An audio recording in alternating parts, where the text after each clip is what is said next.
नमस्ते प्रणाम। हम सोनू यादव और शिव बनक्का में 15 फरवरी से महायज्ञ के भव्य आयोजन बा।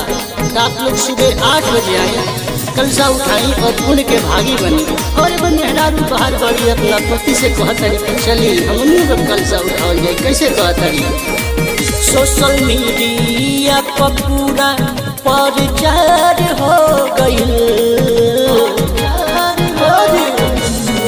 सोशल मीडिया पर पूरा प्रचार हो गइल, सोशल मीडिया पर पूरा प्रचार हो गइल।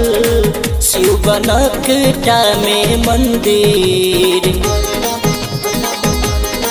शिव बनक्का में मंदिर तैयार हो गइल, शिव बनक्का में मंदिर तैयार हो गई।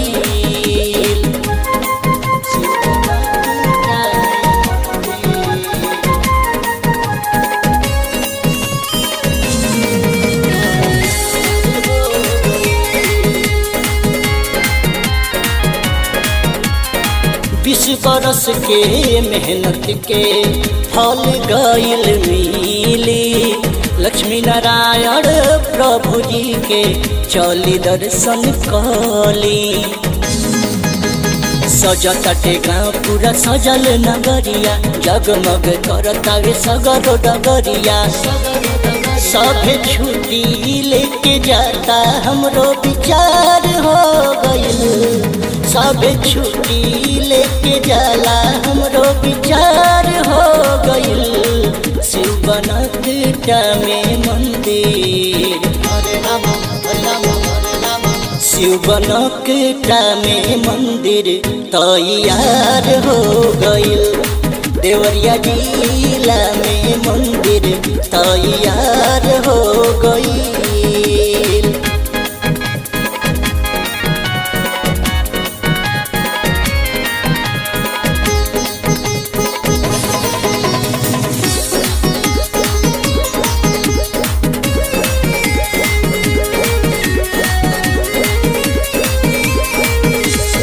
जेने देखाओ ने खाली एके बाटे हाला, भैया पर भात राय जैसन के हो बनाई सुनाला।